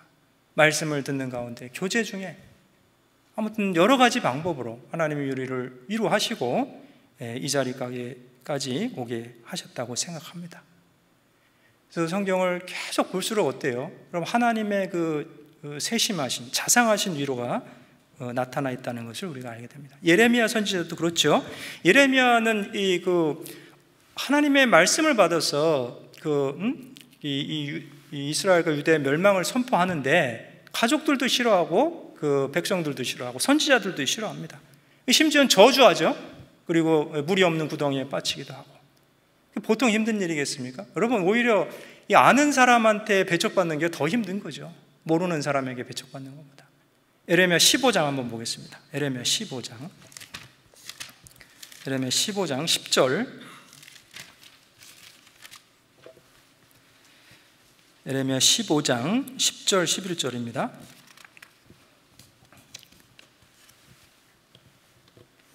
에레미야 15장 10절 11절 같이 읽겠습니다. 내게 재앙이로다. 나의 모친이여, 모친이 나를 온 세계에서 다툼과 침을 당할 자로 낳으셨도다. 내가 끼워주지도 아니하였고 사람이 내게 끼이지도 아니하였건만은 다 나를 저주하는도다. 11절 같이 읽겠습니다. 여호와께서 가라사대 내가 진실로 너를 강하게 할 것이요 너로 복을 얻게 할 것이며 내가 진실로 내 대적으로 재앙과 환난의 때에 내게 간구하게 하리라. 그래요. 이 예레미야가 너무 힘드니까 뭐라 그랬습니까? 재앙이다. 나의 모친이 나를 온 세계에 다툼과 침을 당할 자로 낳으셨다. 이게 쉽게 얘기하면 이런 거예요. 어머니 왜 날 낳으셨나요? 뭐 이런 겁니다. 왜 낳으셔서 이런 다툼, 저주를 받게 하십니까? 너무 낭망이 된 거죠. 그때 11절에 여호와께서 가라사대 내가 진실로 너를 강하게 할 것이요 너로 복을 얻게 할 것이요. 이 복을 얻게 한다는 게 영역본에 보면 Surely it will be well with your remnant. 렘넌트가 뭡니까? 남겨진 자가 있다는 거예요. 지금 이렇게 너를 대적하는 사람들만 있는 것 같지만 사실은 남겨진 자가 있다. 엘리야 선지자를 위로하실 때도 그랬잖아요. 바알에게 무릎 꿇지 않은 7,000인을 남겼다고. 모든 백성이 엘리야를 등진 것 같았지만요, 하나님이 보실 땐 남겨진 사람들이 있습니다. 결국 이스라엘도 바벨론 포로에서 돌아올 때 다 돌아온 게 아닙니다. 하나님을 향한 소망과 믿음이 있는 사람들이 돌아온 거죠. 여러분, 지금도 그래요. 아직 주님이 다시 오시지 않았다는 것은 하나님의 진리의 말씀을 찾는 남겨진 사람들이 있기 때문에 그렇습니다. 우리가 다시 소명을 확인하고 이 믿음의 걸음을 걸어갈 수 있는 것은 주님의 위로의 말씀이 있기 때문입니다. 우리 여러 가지 이유로 낭망이 됩니다. 전도를 해도 마음이 변하지도 않고 구원받는 사람도 없고, 그리고 복음을 전하는데 오히려 우리를 미워하고 저주하고 너나 믿으라 그러고 네 하나님이 어디 있느냐고 비방하고, 그럴 때 우리가 무엇으로 위로를 받아야겠습니까? 결국 하나님 말씀이지요. 그 밑에 16절입니다. 에레미야 15장 16절 같이 읽겠습니다. 만군의 하나님 여호와시여, 나는 주의 이름으로 일컬음을 받는 자라. 내가 주의 말씀을 얻어먹었사오니 주의 말씀은 내 기쁨과 내 마음의 즐거움이오나. 그래요. 그래서 사실은 시편 119편 92절에도 고난 중에 주의 말씀이 나의 즐거움이 되지 않았다면 내가 망하였으리다. 우리가 고난 가운데 무엇이 우리의 즐거움이 되어야 됩니까? 이 역경과 낭만과 저주받음의 자리에서 하나님의 말씀이 우리에게 위로와 격려가 되는 거죠. 그리고 끝까지 소명 가운데 나갈 수 있는 겁니다. 주의 말씀은 내게 기쁨과 내 마음의 즐거움이오나. 여러분, 우리는 어떤 사람들입니까? 예레미야가 고백한 것처럼 나는 주의 이름으로 일컬음을 받는 자라. 세상 사람들에게는 무명한 자 같지만 하나님께 유명한 자고, 아무것도 없는 것 같지만 모든 것을 가진 자입니다. 아까 말씀드렸죠? 일자가 있잖아요. 일자. 동그라미 100개 있는 사람이 부럽습니까? 일자 하나 있는 사람이 부럽습니까? 아무것도 없는 것 같지만 모든 것을 가진 자인데 주의 이름으로 일컬음을 받는 자잖아요. 그 하나님의 백성들은 하나님의 말씀으로 위로를 받는 겁니다. 이 신약 성경에도요, 사실 이런 주님이 위로하신 사람들이 있습니다. 대표적인 사람 중에 도마가 있어요. 도마. 주방에서 쓰는 도마 말고요, 예수님의 12제자 중에 한 사람 도마. 사실 도마는 인도에까지 와서 선교를 하다 순교당했다고 전해지죠. 제가 인도에 있을 때 실제로 그 장소를 가봤습니다. 첸나이에 성 도마의 산, 세인트 토마스 마운틴, 거기 표지판도 있더라고요. 여기서 도마가 순교당했다. 이제 시체는 이탈리아에 가서 이제 장사 지냈다고 하는데요. 어쨌거나 거기 지금은 큰 카톨릭 교회가 세워져 있습니다. 그래서 인도 사람들 중에도 그걸 자부하는 기독교인들이 있어요. 우리는 기독교 역사 2000년 넘었다고. 근데 안타까운 것은 복음이, 성경적인 복음이 그렇게 많지 않습니다. 근데 어찌됐든지 이 도마가 어떻게 그렇게 멀리 인도에까지 가서 선교를 하게 됐느냐, 그것은 사실은 주님이 위로해 주신 것이 있어요. 사실은 도마는요, 예수님이 처음 부활하셨을 때 제자들 가운데 없었습니다. 그리고 그 여드레를 지나서 주님이 다시 나타나셨을 때 그곳에 있게 됐고, 이제 믿지 않았죠, 처음엔. 근데 친절하신 주님이 뭐라고 그러셨습니까? 이 손가락을 내밀어서 내 옆구리에 넣어보라. 그리하고 믿음 없는 자가 되지 말고 믿음 있는 자가 되라. 그렇게 말씀하신 내용이 요한복음 20장에 나온 거죠. 그래서 여드레를 지나서 제자들이 다시 집에 있을 때 도마도 함께 있고, 여러분 친절하신 주님이 생각해 보십시오. 어떻게 보면 도마를 위해서 또 나타나신 거예요. 그리 말씀하시지 않았죠? 야, 너는 내가 지난번 나타났을 때 왜 같이 있지 않았니? 이렇게 얘기하신 게 아니고요, 다시 나타났어. 이번에는 그 상흔을 보여주시면서 믿음 없는 자가 되지 말고 믿는 자가 되라고 말씀하고 있는 겁니다. 제가 책을 읽는 가운데 다시 기회를 얻는 사람들이 더욱 힘있게 살아가고, 때로는 그 회사에서도 큰 일꾼이 되는 경우가 있다는 것을 알게 됐습니다. 그 IBM이라고 아시죠? 유명한 컴퓨터 회사인데, 그 설립자가 있을 때 이 부사장께서 이 모험적인 신제품을 개발해 보겠다고 얘기를 한 겁니다. 그래서 이제 다른 직원들은 좀 말렸지만, 그럼 한번 해보라고 이제 얘기한 거죠. 근데 결론적으로는 $10,000,000의 손해를 끼친 거죠, 회사에. 그러고 너무 마음이 아파서 사표를 냈습니다.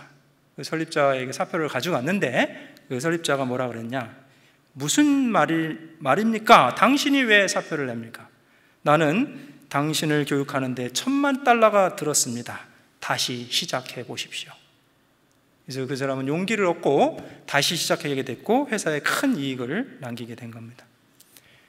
지금도 우리 각자의 삶 속에 하나님께서 다시 시작해보게 라고 말씀하시는 그런 모습들이 있을 수 있습니다. 마치 도마에게 여드레가 지나서 다시 나타나셔서 만져보고 믿음 없는 자가 되지 말고 믿는 자라고 얘기해 주시는 것처럼.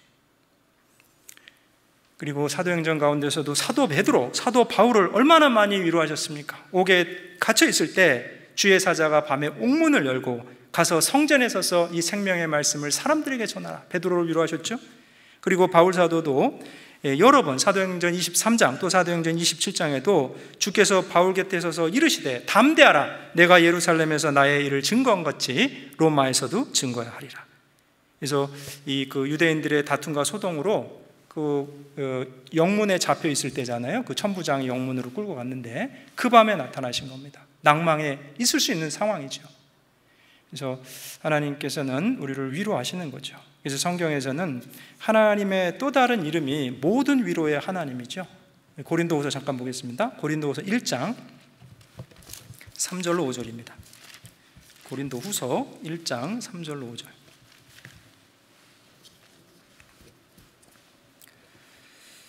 고린도후서 1장 3절로 5절. 같이 읽겠습니다. 찬송하리로다. 그는 우리 주 예수 그리스도의 하나님이시요 자비의 아버지시요 모든 위로의 하나님이시며 우리의 모든 환난 중에서 우리를 위로하사 우리로 하여금 하나님께 받는 위로로서 모든 환난 중에 있는 자들을 능히 위로하게 하시는 이시로다. 그리스도의 고난이 우리에게 넘친 것 같이 우리의 위로도 그리스도로 말미암아 넘치는도다. 그래요. 지금 3절 끝에 하나님은 자비의 아버지시요 모든 위로의 하나님이시다. 여러분, 하나님은 어떤 분이십니까? 영원부터 영원까지 하나님이시죠. 시편 90편 2절에. 그래서 우리에게 영원한 위로를 주실 수 있는 거잖아요. 데살로니가후서 2장 16절에 우리를 사랑하시고 영원한 위로와 좋은 소망을 은혜로 주신 하나님이시라고 했어요. 여러분, 성도는 가장 큰 위로를 받았어요. 그게 영생의 위로잖아요. 그렇기 때문에 삶의 모든 상황 속에서 영원한 하나님께로부터 오는 모든 종류의 위로를 받을 수 있는 겁니다. 여러분, 그렇게 생각해 보세요. 우리 옛날 학교 다닐 때 수학 시간에 뭐라고 할까요? 이렇게 큰 거 있잖아요. 이제 한국말 제가 다 잘 생각 안 나네. 이게 대집합입니까? 모집합입니까? 그 안에 이 작은 게 들어 있잖아요. 그럼 제일 큰 거가 있으면 그 안에 있는 쬐금쬐금한 거는 다 포함이 되는 겁니다. 그렇죠? 그래서 가장 큰 위로를 받았기 때문에 다른 종류의 모든 위로를 하나님께로부터 받을 수 있는 거죠. 거꾸로 생각해 보세요. 이 죄에 대해서 가장 큰 죄를 지은 사람은 모든 종류의 죄를 지을 수 있습니다. 그것이 로마서 1장에 인류의 역사가 어떻게 영적으로 타락해 갔는지를 설명하시는 거죠. 하나님을 알되 영화롭게도 아니했습니다. 창조주를 배척하니까 우상을 섬기게 되고 22가지의 각종 도덕적인 죄를 짓는 모습으로 점점 타락해 가고 있는 거죠. 그래서 우리는 이 영원한 위로라는 말씀 가운데 하나님께서 우리에게 주신 위로가 얼마나 큰 위로인가, 그리고 지금도 영원한 위로를 주신 하나님이 다른 모든 종류의 위로를 주고 계신다는 거죠. 그래서 우리가 신앙의 힘을 받기 위해서는요, 주님의 위로를 받아야 됩니다. 주님의 위로. 그래서 주님은 체휼하시는 주님이잖아요. 여러분, 주님이 우리를 어떻게 위로하실 수 있습니까? 체휼이라는 말씀이 뭡니까? 그것은 몸체자의 긍휼히 여길 흉자잖아요. 우리와 같은 모습으로 육신으로 오셨기 때문에 우리가 겪는 그런 고난을 이해하시는 거죠.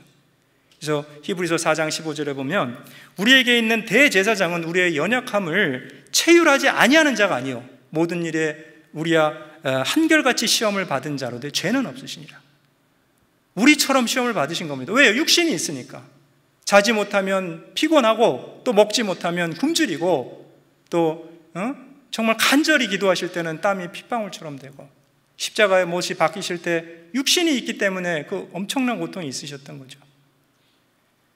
그래서 우리와 한결같이 시험을 받은 자시기 때문에 우리를 체휼하고 위로하실 수 있는 겁니다.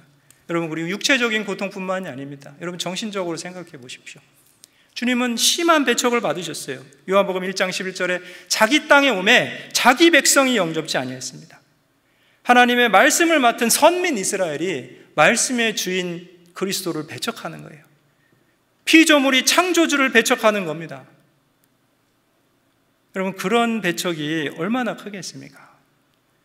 그리고 고향에서도 배척받았죠. 마가복음 6장 3절에. 또 마가복음 8장 31절에 보면 성도들과 대제사장들과 서기관들에게 버림받으셨어요. 하나님의 말씀을 가르치고 또 하나님의 말씀의 지도자들이라고 하는 그 대제사장들과 서기관들과 에게 버림을 받으신 겁니다. 말씀의 주인이신데. 그래서 체휼은요, 불쌍히 여기다, 같은 마음으로 측은히 여긴다는 거예요. 그래서 사실은요, 아까도 우리가 잠깐 봤지만요, 이 때로는 이 고난받는 것이 유익이 될 때가 있습니다. 아까 고린도후서 1장 4절에 우리의 모든 환난 중에 우리를 위로하사 우리로 하여금 하나님께 받는 위로로 모든 환난 중에 있는 자들을 능히 위로하게 하신다. 여러분, 생각해 보십시오. 누가 위로가 됩니까? 나와 같은 고난을 받은 사람이 내 마음을 알아주는 게 위로가 됩니다. 때로는 더 큰 고난을 받은 사람이 해준 한마디 말이 큰 위로가 돼요. 고난이 없는 삶은 받은 위로도 적고, 받은 위로가 적으니 다른 사람을 위로할 자산도 적은 거죠. 그래서 때로는 그 고난이 하나님께 받는 위로를 더하게 하는 겁니다. 그리고 그 위로를 가지고 또 다른 사람을 위로하는 거죠. 체휼할 수 있는 겁니다. 그래서 또 제가 이야기 가운데 하나를 봤습니다. 그 빅토리아 여왕, 영국의 빅토리아 여왕이요, 그 신하의 아내 중에 유산한 아내가 있었다고 합니다. 유산 아시죠? 이게 아이를 이제 출산하지 못한 겁니다. 그래서 오랜 기다림 끝에 임신을 했는데 유산하게 돼서 상심했고 삶의 의욕을 잃고 있다는 얘기를 들었어요. 그 여왕님께서. 그래서 빅토리아 여왕님이 친히 방문하신 거예요. 그리고 짧게 방문하고 나가셨는데 그 신하의 아내가 회복이 된 겁니다. 마음이 좋아졌어요. 그래서 자살하지 않았고 열심히 살게 된 거예요. 그래서 나중에 그 마을 사람들 또 남편이 물어본 거예요. 도대체 여왕님이 당신한테 무슨 말을 해주셨습니까? 그랬더니 그 신하의 아내가 말하기를 여왕님은 제 손을 꼭 잡고 한마디 말씀을 하셨습니다. 당신의 마음이 어떤지 제가 알아요. 그 여왕님도 유산한 경험이 있는 거죠. 그래서 그 한마디 말이 그 신하의 아내를 크게 위로했다는 겁니다. 그럼 우리는 어려운 때를 살수록 주님을 바라봐야 됩니다. 히브리서 12장 2절에 믿음의 주여 또 온전케 하시는 예수를 바라보자. 여러분, 사실 그래요. 우리가 구원받은 이후에도요, 우리 자신을 많이 봐봐야 별로 뭐 이렇게 우리를 위로할 수 있는 여건이 별로 없습니다. 그럼 거울 볼 때 어때요? 거울 보기 싫어지는 나이가 사춘기입니까? 장년기입니까? 잘 모르겠네. 거울 보면서 만족하는 사람들 별로 없죠? 대부분 만족하지 못합니다. 자기를 봐봐야. 물론 만족하는 사람이 가끔 있다고 하는데 병 있는 사람들이 만족한다 그래요. 왕자병, 공주병입니다. 근데 어쨌거나 그래서 이런 말이 있습니다. 자기를 한 번 볼 때 주님을 10번 보라. 그치? 그것이 신앙인들에게 더 유익한 겁니다. 그렇죠? 그래서 환난 가운데 더욱 주님을 바라보고 우리는 도우심을 얻을 수 있도록 우리 자신의 영혼을 또 우리 스스로 격려할 필요가 있어요. 시편 42편 5절에 내 영혼아 내가 어찌하여 낭망하며 어찌하여 내 속에서 불안하여 하는고 너는 하나님을 바라라. 그 얼굴의 도우심을 인하여 내가 오히려 찬송하리로다.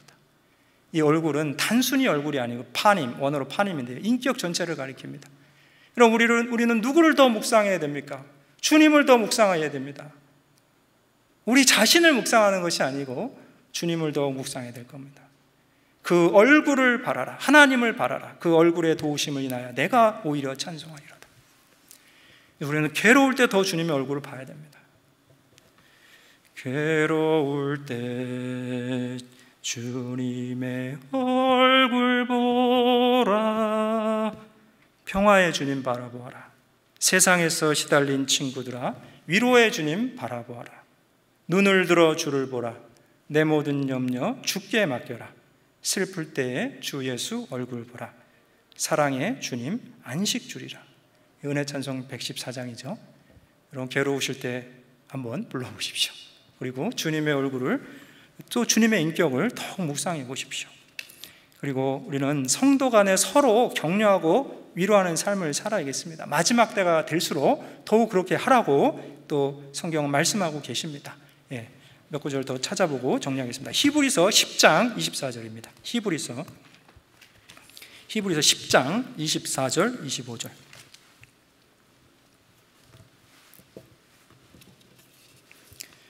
히브리서 10장 24절 25절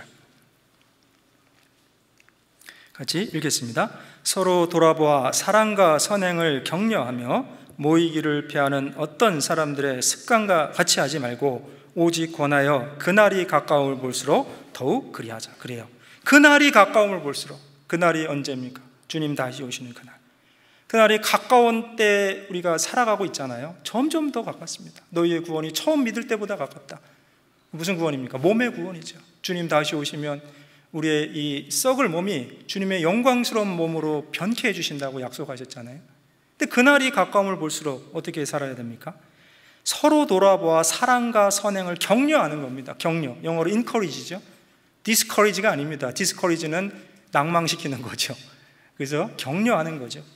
그래서 아까 얘기한 파라클레토스, 그것이 위로하다의 뜻도 있고 또 이렇게 보혜사 뜻도 있고 변호사의 뜻도 있고 격려의 뜻도 있습니다. 같은 단어가 사용된 거죠. 그래서 주님이 여호와의 사자가 곁에 서셨다는 것은 지금도 우리를 격려하고 계시는 거예요. 그래서 우리도 또 서로를 격려하고 살아야 되는 겁니다. 그리고 또 복음으로 진정한 위로를 할 수 있죠. 그 이사야 40장 2절에 보면 너희 하나님이 가라사대 너희는 위로하라. 내 백성을 위로하라. 너희는 정다이 예루살렘에 말하며 그것에게 외쳐 고하여 이르라. 복역의 때가 끝났고 그 죄악의 사함을 입었느니라. 그 모든 죄를 인하여 여호와의 손에서 배나 받았느니라. 그리고 그 말씀 우리가 성경 강연에 전도 집회 때 얼마나 많이 듣습니까? 여호와의 손에서 배나 받았다. 죄값을 배나 지불하신 거죠. 그래서 충분히 남는 거죠. 충분히 남는 죄값을 지불하신 겁니다. 단번에 영원한 속죄를 다 하셨어요. 그래서 그 속죄의 말씀은 위로가 되는 거죠. 그래서 이 성도들의 삶은 백성을 위로하는 겁니다. 너희 하나님이 가라사대 너희는 위로하라. 내 백성을 위로하라. 그리고 구원받지 않은 사람들은요 복음만이 위로가 돼요. 누가복음 잠깐 볼까요? 누가복음 2장 25절입니다. 누가복음 2장 25절. 누가복음 2장 25절입니다.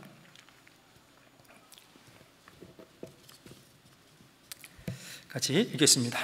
예루살렘에 시므온이라 하는 사람이 있으니 이 사람이 의롭고 경건하여 이스라엘의 위로를 기다리는 자라. 성령이 그 위에 계시더라. 그 다음 26절. 저가 주의 그리스도를 보기 전에 죽지 아니하리라 하는 성령의 지시를 받았다. 이 시므온이요 이스라엘의 위로를 기다리는 자, 주님의 위로를 기다린 사람들이 예수님 당시에 있었습니다. 그래서 여기 시므온, 그 밑에 보면 안나. 그래서 이런 사람들이요, 이스라엘의 위로를 기다렸어요. 그때 이 예수님이 오셨고, 이 시므온은 아기 예수님을 안고 지금 고백하는 내용이 29절 이하에 나오죠. 29절로 32절. 주제의 이제는 말씀하신 대로 종을 평안히 놓아주시는도다. 내 눈이 주의 구원을 보았사오니 이는 만민 앞에서 예비하신 것이요 이방을 비추는 빛이요 주의 백성 이스라엘의 영광이니이다.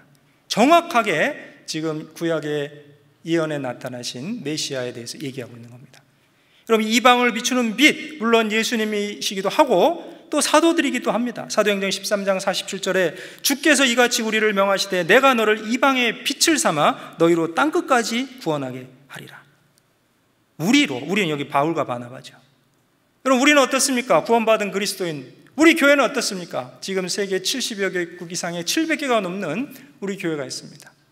저희 교회는요, 사람들 조금 모인다고 우리 교회라고 하지 않지요. 복음을 전하고 구원받고 구원받은 형제들이 인도하는 모임, 이런 모임이요 불과 10몇 년 안에 이렇게 많이 성장한 것은요 하나님이 우리 교회에 함께 하신다는 분명한 증거죠. 제가 이 말씀 누가복음 2장 이 시므온 얘기 읽을 때마다요 제가 인도에서 사역했을 때 일이 생각납니다. 어떤 곳은 기존의 교단이 있어요. 교회입니다. 그러니까 우리 교회는 아니지만 기독교죠. 그래서 우리에게 그 전도를 해달라고 요청, 그러니까 전도라는 게 성경 강연을 해달라고 요청을 하죠. 그래서 가면 어떤 경우에 막 2,000명씩 참석해요.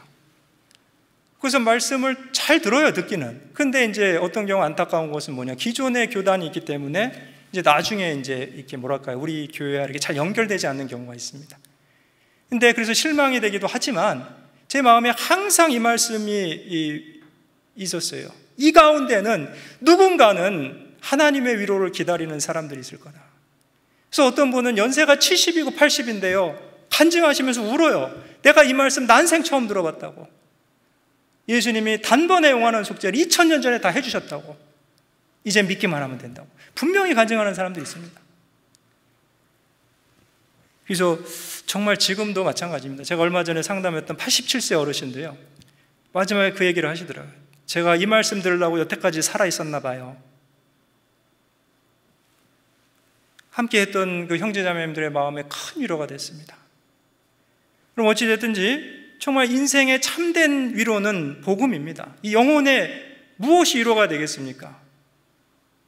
죽음을 건너갔을 때 우리 영혼을 위로할 수 있는 것은 하나님의 복음밖에 없습니다. 그래서 우리는 이제 주님의 위로를 받은 자들로 또 이 복음으로 다른 사람을 위로하는 삶을 살아가야 될 겁니다. 이제 말씀을 정리하겠습니다. 스가랴 3장 오늘 본문에 참소하는 사단과 위로하고 격려하시는 하나님에 대해서 대조되어 있습니다. 사단은 더러운 옷을 입었던 대제사장 여호수아를 대적했지요. 근데 하나님은 사단을 책망하신 거예요. 이는 불에서 꺼낸 그슬린 나무가 아니냐. 지금도 사단은 우리의 허물과 상처를 끊임없이 공격합니다. 하나님의 성도에게 베푸신 구원과 은혜를 우리가 생각하면 너무 감사하죠. 때때로는 우리 자신이 행한 것 때문에 혹은 다른 사람이 나에게 행한 것 때문에 상처받음으로 신앙의 걸음에 절뚝거리는 경우가 있습니다. 자신의 잘못된 판단과 언행으로 뒤틀어진 관계를 어떻게 회복해야 될지 몰라서 고통스러워하고 또 때로는 상처 준 사람을 용서하지 못해서 힘들어하기도 합니다. 그때 사단은 우리를 조소하고 비난하는 거예요. 참소하죠. 그리고 이 온갖 부정적인 생각의 화살들을 마구 쏘아댑니다. 이런 내가 어떻게 하나님을 섬길 수 있겠냐고. 그러나 그때 하나님은 우리를 책망하시기보다 사단을 책망하시는 겁니다. 사단아, 여호와가 너를 책망하노라. 예루살렘을 택한 여호와가 너를 책망하노라. 누구를 책망하신다고요? 사단을 책망하시는 겁니다. 하나님은 죄인인 우리를 멸망의 운명에서 건져내시고 하나님과 교제하게 하시고 복음의 제사장 직분을 하게 하시는 겁니다. 그래서 구원받은 성도에게 이는 내 소유가 아니냐, 나의 거룩한 목적을 가지고 부른 내 백성이라고 여전히 말씀하고 계시는 거죠. 베드로전서 2장 9절에 너희는 택하신 족속이요 왕같은 제사장들이요 거룩한 나라요 그의 소유된 백성이니 이는 어두운 데서 불러내어 그의 기이한 빛에 들어가게 하신 자의 아름다운 덕을 선전하게 하려 하심이라. 우리를 구원하신 목적이 있습니다. 이 아름다운 덕을 또 선전하는 거예요. 다른 사람들도 주님의 위로를 받게 하는 겁니다. 사단은 그리스도인들의 정체성과 구원의 목적을 의심케 하고 하나님을 섬기는 자리에서 우리를 끌어내리려고 합니다. 비록 지금 우리가 어려운 시기를 살아가고 있지만 지금도 우리 곁에서 우리를 위로하시는, 그리고 변호하시는 주님을 우리가 기억하고 다시 신앙을 새롭게 해야 될 것 같습니다. 마지막 말씀 하나 보고 마치겠습니다. 디모데후서 4장 17절입니다. 디모데후서 4장 17절. 디모데후서 4장 17절.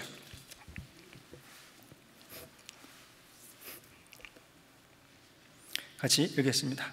주께서 내 곁에 서서 나를 강건케 하심은 나로 말미암아 전도의 말씀이 온전히 전파되어 이방인으로 듣게 하려 하심이니 내가 사자 입에서 건지었느니라. 주께서 어디 서셨다고요? 내 곁에 서서 나를 뭐 하신다고요? 강건케 하시고 계십니다. 그 목적은 무엇이냐? 나로 말미암아 전도의 말씀이 온전히 전파되어 이방인으로 듣게 하려 하십니다. 여러분, 우리는 달려가야 될 길이 있습니다. 아직도 가야 할 길이 있습니다. 주님 오시는 그날까지. 언제까지라고요? 주님 다시 오실 때까지 나는 이 길을 가련다 안 가련다? 예? 가야 됩니다. 우리는. 그래서 주님을 기억하십시오. 자신을 한번 볼 때 주님을 10번 보고, 지금도 그 언약의 사랑으로 우리를 구원하신 주님은 우리를 위해서 간구하고 위로하고 계신 겁니다. 비록 우리는 약하고 때로 연약해서 쓰러지기도 하지만 우리를 구원하시고 인도하시는 주님의 은혜는 그때도 지금도 영원히 우리로 바로 서서 걷게 하시기에 충분하십니다. 히브리서 13장 8절에 예수 그리스도는 어제나 오늘이나 영원토록 동일하시니라. 우리가 약할 때 사실은 하나님의 은혜가 넘치기도 하죠. 고린도서 12장 9절에 내게 이르시기를 내 은혜가 족하도다 이는 내 능력이 약한 데서 온전하여짐이니라. 우리가 약하다는 것을 알 때 주님을 더 의지하게 되고 주님을 더 바라보게 되고 그때 주님의 은혜가 우리 안에 넘치게 될 겁니다. 내 은혜가 내게 족하도다. 네, 같이 기도하시겠습니다. 아버지 하나님, 감사를 드립니다. 우리가 아직 죄인 되었을 때 주님께서 우리를 사랑하시고 또 십자가 위에서 우리의 모든 죄를 지시고 단번에 피를 흘려 영원한 속죄를 이루어주셨음을 주님의 말씀을 통해 알게 되었습니다. 이제 그 사실을 믿고 주님의 자녀가 돼서 남은 때를 살아가는 가운데 비록 많은 어려움이 있지만 지금도 우리를 위로하시고 격려하시는 은혜로 인해 감사를 드립니다. 생활의 염려로 때로는 마음의 고통으로 어려워하고 있는 형제자매들이 있다면 다시 위로하시는 주님을 바라보고 또 신앙의 걸음을 바로 세워서 나갈 수 있도록 주님께서 더욱 은혜를 베풀어 주시옵소서. 또 이번 주간에 말씀이 전해지는 곳에 주 성령님께서 함께해 주셔서 더 많은 사람들이 구원을 받고 하나님의 위로로 기뻐할 수 있도록 도와주시옵소서. 오늘 말씀의 교제 가운데 함께해 주신 주님께 감사를 드리며 모든 것 우리 주 예수님의 이름으로 감사하며 기도드렸습니다. 아멘. 찬송